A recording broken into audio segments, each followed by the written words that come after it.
नमस्कार विद्यार्थी मित्रों, आज अपने कक्षा 11वीं में चैप्टर नंबर 6 क्रमचय और संचय के बारे में पढ़ेंगे। क्रमचय और संचय, क्रमचय, संचय और द्विपदी विस्तरण। तो आपको मैं बता दूं कि इस चैप्टर में से द्विपदी विस्तरण इस वर्ष के लिए हटा दिया गया है। तो इस समय हमें अभी क्रमचय और संचय के बारे में पढ़ेंगे। क्रमचय संचय पढ़ने के बाद द्विपदी विस्तरण को भी देख लेंगे। तो सबसे पहले तो क्रमचय का अर्थ। तो क्रमचय का सामान्य सा अर्थ है कि n अलग अलग वस्तुओं में से r वस्तुओं को r के भिन्न स्थानों जो कि 1 less than is equal to r less than is equal to n पर गठित करने के कुल गठन को क्रमचय कहते हैं। यानी n अलग अलग वस्तुओं में से r को r के क्रमानुसार गठन करने की कुल पद्धति अर्थात क्रमचय। संक्षिप्त में हमेशा भी कह सकते हैं कि क्रमचय अर्थात गठन के कुल प्रकारों की संख्या। संक्षेप में कभी एक नंबर में ऐसा पूछ सकता है। इसे संकेत में, क्रमचय को संकेत में हम NPR इस तरह से लिखते हैं। n ऊपर होता है, P बीच में, R नीचे, अथवा n और R दोनों नीचे होते हैं, P बीच में होता है। अथवा हम ऐसा भी कर सकते हैं कि P ब्रैकेट में कोष्ठक में n, R कोष्ठक में, अथवा P n इसका घात में r नीचे भी लिख सकते हैं। इस तरह से दर्शा सकते हैं, परंतु प्रचलित जो अभी है फिलहाल में वह NPR ये प्रचलित है। इस तरह से हम दर्शाएंगे। ठीक है। तो बच्चों यहाँ पर इसे प्रचलित संकेत में NPR से दर्शाते हैं। इसको समझने से पहले एक शब्द आता है फैक्टोरियल, जिसे हिंदी में क्रम गुणित कहते हैं। संकेत में इसे इस तरह से दर्शाते हैं, उल्टा आई कह सकते हैं। तो फैक्टोरियल किसे कहते हैं? तो इसकी परिभाषा है कि 1 से n तक के प्राकृतिक संख्याओं के गुणाकार को फैक्टोरियल कहते हैं। इसे संकेत में n फैक्टोरियल या यल जैसा बना के उसके अंदर n द्वारा दर्शाया जाता है। प्रचलित यहाँ पर n फैक्टोरियल हम इस तरह से दर्शाएंगे। ठीक है।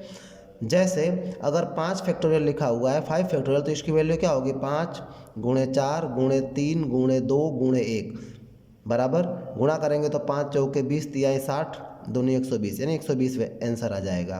अगर 3 फैक्टोरियल वैल्यू है तो 3 × 2 × 1 बराबर 6 आंसर आ जाएगा।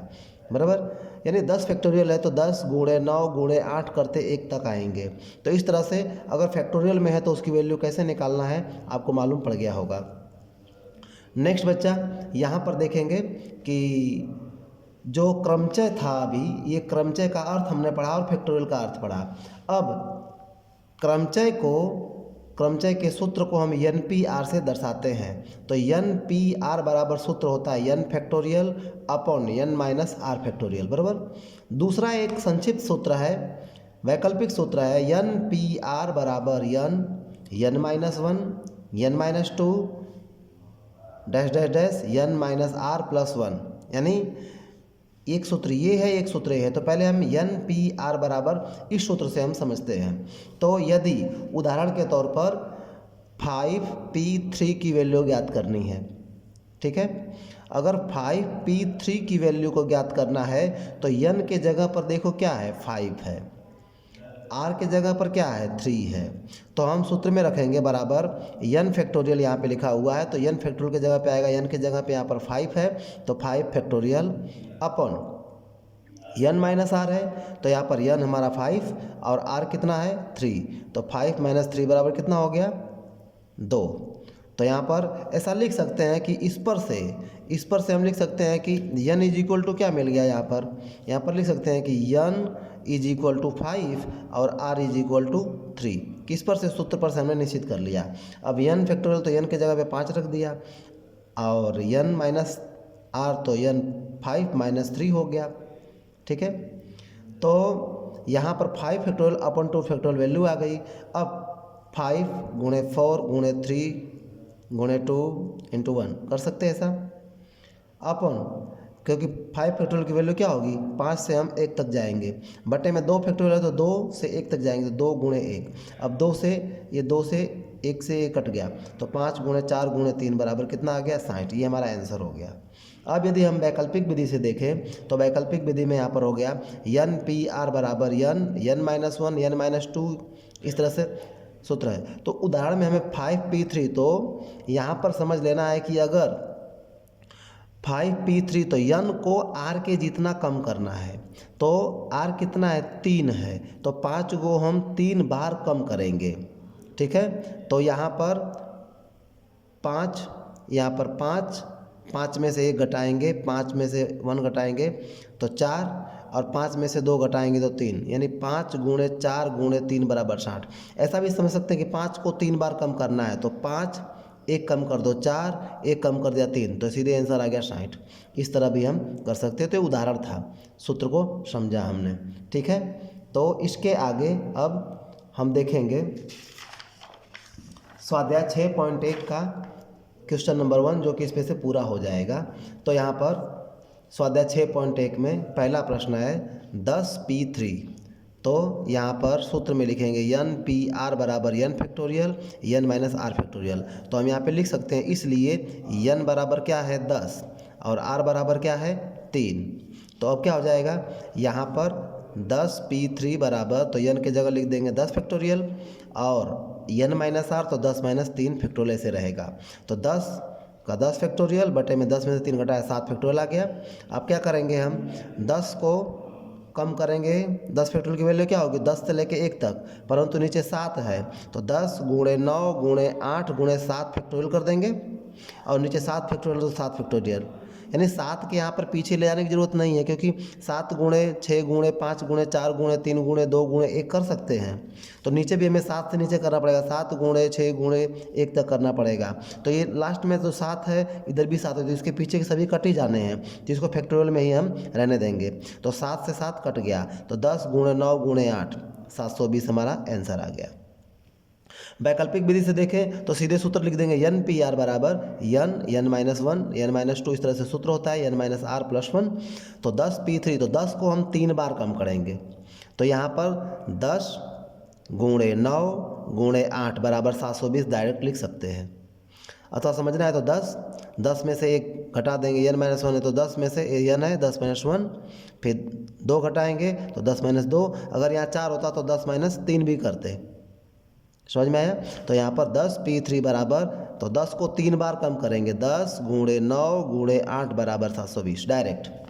अब यहाँ पर दूसरा प्रश्न है 50p2, तो सीधे सीधे अगर वैकल्पिक विधि से देखें तो 50p2 बराबर 50 को 2 बार कम कर दो, 50 गुणे 49, बस आंसर आ गया 2450।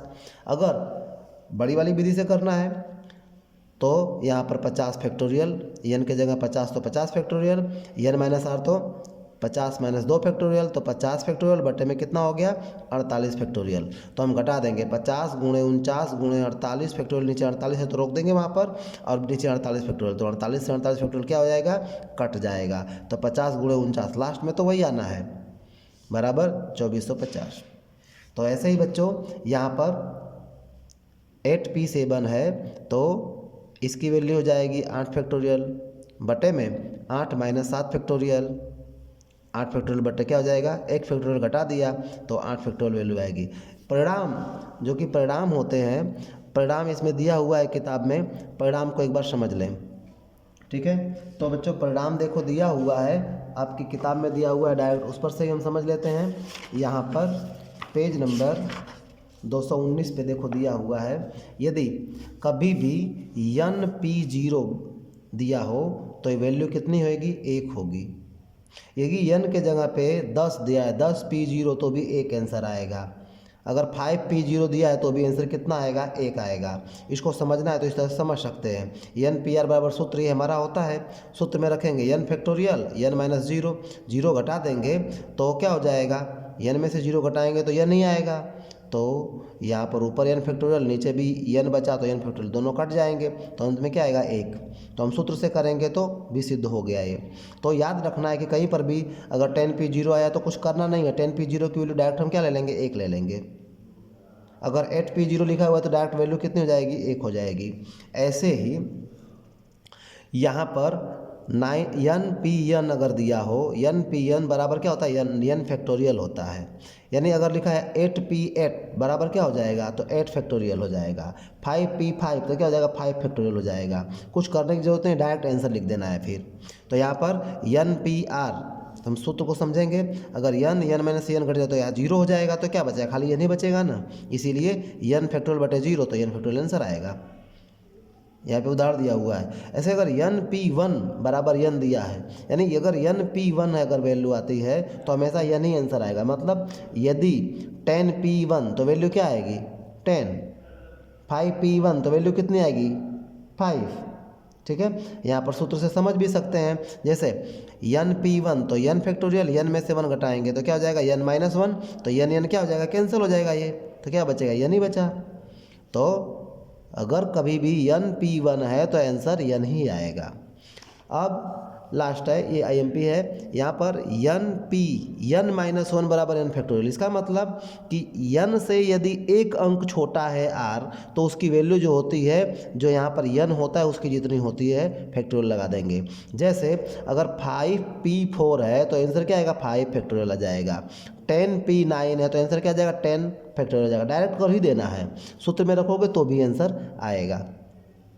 तो इसी परिणाम, जो लास्ट परिणाम है, इसी परिणाम पर से आपका जो क्वेश्चन नंबर ये तीसरा था, यहाँ पर 8p7 है तो डायरेक्ट 8p7 की वैल्यू क्या होगी, 8 से 1 कम है, तो 8 फैक्टोरियल डायरेक्ट लिख देना है। 8 फैक्टोरियल की वैल्यू ये हो गई और 40,320 आंसर आएगा। यहाँ पर परिणाम पर से हमने लिया हुआ है n माइनस 1 होता है। ठीक है, तो बराबर क्या जाएगा, n फैक्टोरियल, 8p7 बराबर 8 फैक्टोरियल। तो लास्ट में चौथा है n 9p9 बराबर क्या आंसर होगा, तो 9 फैक्टोरियल होगा। तो यहाँ पर इसे भी हम इस तरह से भी कर सकते हैं और इस तरह भी कर सकते हैं। तो इस तरह से बच्चों ये पहला प्रश्न आप कर लो।